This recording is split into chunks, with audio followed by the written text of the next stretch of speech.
പിതാവിൻ്റെയും പുത്രൻ്റെയും പരിശുദ്ധാത്മാവിൻ്റെയും നാമത്തിൽ തനിക്ക് സ്തുതി. ഞായർ പള്ളിക്കൂടത്തിലെ എൻ്റെ കൊച്ചു കൂട്ടുകാർക്ക് ക്രിസ്തുവേശുവിൽ സ്നേഹവന്ദനം. പ്രിയപ്പെട്ട കുഞ്ഞുങ്ങളെ, ഇന്നത്തെ നമ്മളുടെ പഠനത്തിന് കൊടുത്തിരിക്കുന്ന ശീർഷകം മോശക്കുഞ്ഞും ദൈവിക സംരക്ഷയും. മോശക്കുഞ്ഞും ദൈവിക സംരക്ഷയും ആധാരമായി സ്വീകരിച്ചിരിക്കുന്നത് പുറപ്പാട് പുസ്തകം 2-ാം അധ്യായം 1 മുതൽ 10 വരെയുള്ള വാക്യങ്ങൾ. മോശയുടെ മാതാപിതാക്കന്മാർ ഇസ്രായേലിൻ്റെ ലേവി കുടുംബത്തിൽപ്പെട്ട ആളുകളായിരുന്നു. അവർക്ക് ലഭിച്ച കുഞ്ഞാണ് മോശ. മോശയുടെ ജനനത്തോട് അനുബന്ധിച്ച് ഒരു പ്രത്യേക സാഹചര്യം ഉണ്ടായി. മോശക്കുഞ്ഞ് ജനിക്കുന്നത് മിസ്രൈമിൽ വെച്ചാണ്, ഇസ്രായേലിൽ വെച്ചല്ല. മിസ്രൈമിൽ അവർ കുടിയേറി പാർക്കുകയായിരുന്നു. അവർക്ക് യൗസേപ്പിൻ്റെ കാലത്ത് വലിയ അനുകൂലമായ സാഹചര്യം. എന്നാൽ അത് കഴിഞ്ഞതിന് ശേഷം ഫറവോ രാജാക്കന്മാർ അവരെ അടിമകളായി കണ്ടു, അടിമപ്പണി ചെയ്യിപ്പിച്ചു. ആ സാഹചര്യത്തിൽ ദൈവത്തിൻ്റെ അത്ഭുതകരമായ ഇടപെടൽ ഉണ്ടായി. അതിന് കാരണം അവർ ദൈവത്തെ ഭയപ്പെട്ട്, ദൈവത്തെ സ്നേഹിച്ച് ദൈവഭക്തരായി ജീവിച്ചതുകൊണ്ടാണ്. അങ്ങനെ മിസ്രൈമിൽ അങ്ങനെ ദൈവത്തെ ഭയന്ന് ദൈവത്തിൻ്റെ ഭക്തരായി ജീവിച്ചതുകൊണ്ട് ഒരുപാട് അനുഗ്രഹങ്ങളുണ്ടായി. ആ അനുഗ്രഹങ്ങളിൽ ഒന്ന്, അവർക്ക് സന്താന പരമ്പര വളരെ അധികമായി വർദ്ധിച്ചു. കുഞ്ഞുങ്ങളും അവരുടെ കുഞ്ഞുങ്ങളുമായി ഒരു വലിയ സംഘം ഇസ്രായേൽക്കാരായി 12 ഗോത്രങ്ങളിലായി, പിതാക്കന്മാർക്ക് ജനിച്ച മക്കളും കൊച്ചുമക്കളുമായി അങ്ങനെ ഒരു വലിയ സംഖ്യ ആളുകൾ മിസ്രൈമിലുണ്ടായപ്പോൾ ഫറവോ അവർക്കെതിരായി തിരിഞ്ഞ് അവരെ അടിമപ്പണി ചെയ്യിപ്പിച്ചു. മാത്രമല്ല, അവർക്ക് ധാരാളം കുഞ്ഞുങ്ങൾ ഉണ്ടാകുന്നത് മിസ്രൈമിന് അപകടകരമാണെന്ന് കണ്ടിട്ട് ആൺകുഞ്ഞുങ്ങളെയെല്ലാം കൊന്നുകളയുന്നതിനുള്ള കൽപ്പന പുറപ്പെടുവിച്ചു. ആ സന്ദർഭത്തിലാണ് ലേവി കുടുംബത്തിൽപ്പെട്ട മാതാപിതാക്കൾക്ക് മോശ എന്ന കുഞ്ഞ് ജനിക്കുന്നത്. അവന് ഒരു സഹോദരി ഉണ്ടായിരുന്നു, മിരിയം. അങ്ങനെ മോശ ജനിച്ച സന്ദർഭത്തിൽ ഫറവോയുടെ ആളുകൾ വന്ന് അങ്ങനെ ആൺകുഞ്ഞുങ്ങളെ കൊന്നുകളയും. ജനിക്കുന്ന ഉടനെ തന്നെ അതിൽ നിന്ന് സംരക്ഷിക്കപ്പെടുവാനായി മോശയുടെ മാതാപിതാക്കൾ, സഹോദരി മിരിയം, ഇവർ 3 പേരും ചേർന്ന് ഒരു ഞാങ്ങണപ്പെട്ടകം വാങ്ങി. ഞാങ്ങണപ്പെട്ടകം പപ്പൈറസ് ബാസ്ക്കറ്റ് എന്നാണ് ഇംഗ്ലീഷിൽ. പപ്പൈറസ് എന്ന് പറയുന്നത് നമ്മളുടെ ഞാങ്ങണ പോലെ, അല്ലെങ്കിൽ ഓരത്തെ വെള്ളത്തിൻ്റെ നദിയോട് ചേർന്ന് വളരുന്ന റീഡ്സ് പോലെ ഒരു സസ്യം ഉണ്ടായിരുന്നു. അതിൻ്റെ കമ്പ് കൊണ്ട് ആണ് ഈ പപ്പൈറസ് കൊണ്ട് അവർ ഒരു പെട്ടകമുണ്ടാക്കി. ആ പെട്ടകം വാട്ടർ പ്രൂഫാക്കുന്നതിന്, വെള്ളം കയറാതിരിക്കുന്നതിന് വേണ്ടി കീലും പശയും തേച്ച് സജ്ജമാക്കി മോശക്കുഞ്ഞിനെ അതിൽ കിടത്തി ഈ ഓരത്തുള്ള നദിയുടെ തീരത്തുള്ള ഞാങ്ങണകളുടെ ഇടയിൽ, റീഡ്സിൻ്റെ ഇടയിൽ ആ പെട്ടകം വെച്ചു. മിരിയാം ദൂരെ മാറി നോക്കി നിന്നു.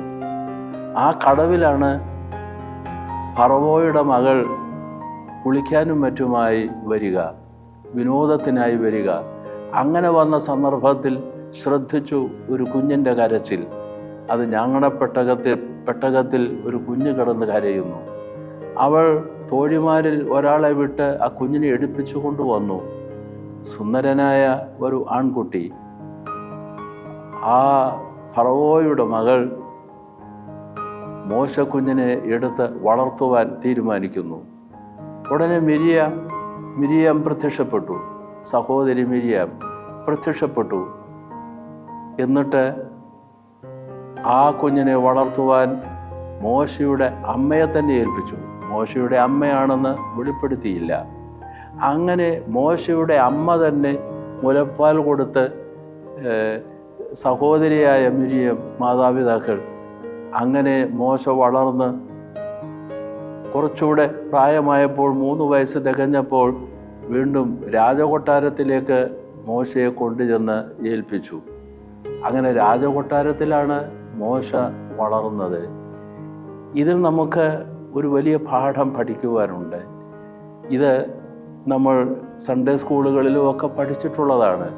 പക്ഷേ ഈ സന്ദർഭത്തിൽ നമ്മളത് വായിക്കുമ്പോൾ ഒരു പ്രത്യേക തലക്കെട്ടിലാണല്ലോ. എന്താണ്? ദൈവത്തിൻ്റെ അത്ഭുതകരമായ സംരക്ഷ മോശ എന്ന കുഞ്ഞിൽ എങ്ങനെ വ്യാപരിച്ചു, ദൈവം എങ്ങനെ സംരക്ഷിച്ചു. അത് അത്ഭുതകരമായി നമുക്ക് തോന്നുകയാണ്. പിന്നീട് ഇസ്രായേലിൻ്റെ വിമോചകനായി തീർന്ന ആളാണ് മോശ. ഇസ്രായേൽ മക്കൾ മിസ്രൈമിലായിരുന്നു.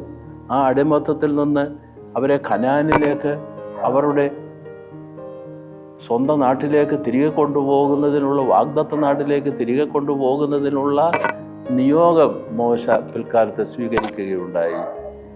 നമുക്ക് ഇവിടെ പ്രത്യേകം ശ്രദ്ധിക്കുവാനുള്ളത്, ദൈവം നമ്മളെ സംരക്ഷിക്കുന്നു. കുഞ്ഞുങ്ങളെ, നിങ്ങൾ അമ്മമാരുടെ ഉദരത്തിൽ ഒരു കൊച്ചു ഭ്രൂണമായി പിറക്കുകയായിരുന്നു. അങ്ങനെ പിറന്ന നാം ഓരോരുത്തരും അമ്മയുടെ ഉദരത്തിൽ വളർന്ന 9 മാസം അമ്മയുടെ ഉദരത്തിൽ സംരക്ഷിക്കപ്പെടുകയാണ്. പ്രസവിച്ചു കഴിഞ്ഞ് ലോകത്തിലേക്ക് പിറന്നു വീഴുന്ന കുഞ്ഞിനെ അമ്മമാർ സംരക്ഷിക്കുന്നു. പക്ഷേ ആത്യന്തികമായി അത് ദൈവത്തിൻ്റെ സംരക്ഷയാണ്. അമ്മയുടെ ഗർഭപാത്രത്തിലുള്ളപ്പോഴും പിറന്ന് വീണ് കഴിഞ്ഞും പാകമാകുന്നത് വരെ, വളരുന്നത് വരെ അത്ഭുതകരമായ ദൈവത്തിൻ്റെ ഇടപെടൽ നാം ഓരോരുത്തരിലും കുഞ്ഞായിരിക്കുമ്പോൾ, അമ്മയുടെ ഉദരത്തിലായിരിക്കുമ്പോൾ തന്നെ, അതിനുശേഷവും ശൈശവത്തിലും ബാല്യത്തിലും അത്ഭുതകരമായ ദൈവത്തിൻ്റെ സംരക്ഷയുണ്ട് എന്ന പാഠം നമുക്ക് പ്രത്യേകം പഠിക്കണം. മോശക്കുഞ്ഞിൻ്റെ ഈ അത്ഭുതകരമായ വിടുതൽ, മരണത്തിൽ നിന്നുള്ള രക്ഷ, അതുപോലെ തന്നെ രാജകൊട്ടാരത്തിൽ വളരുവാനുള്ള ഭാഗ്യം, അതിൻ്റെ ഫലമായി അവനുണ്ടായ വിദ്യാഭ്യാസം, ഭക്ഷണം, ഈ കാര്യത്തിലൊക്കെയുള്ള കരുതൽ, ഇതെല്ലാം നമുക്ക് കാണാൻ സാധിക്കും. ദൈവം നമ്മൾ ഓരോരുത്തരെയും സംരക്ഷിക്കുന്നു. കുഞ്ഞുങ്ങളെ, അതെപ്പോഴും നാം ഓർക്കണം. ഇപ്പോൾ നിങ്ങൾ വളർന്നു വരുന്നു, വളർന്നു കഴിഞ്ഞു കുറേ എന്ന് വേണമെങ്കിൽ പറയാം. എന്നാൽ ദൈവം ഇത്രയും വളർത്തി നമ്മളെ എടുക്കുകയായിരുന്നു. ദൈവത്തിൻ്റെ അത്ഭുതകരമായ സംരക്ഷ നമ്മോടൊപ്പം ഉണ്ട് എന്ന് നമ്മൾ പ്രത്യേകമായി പഠിക്കുന്നു. പുറപ്പാട് പുസ്തകം 2-ാം അധ്യായം 1 മുതൽ 10 വരെയുള്ള വാക്യങ്ങൾ തീർച്ചയായും നാം വായിക്കണം.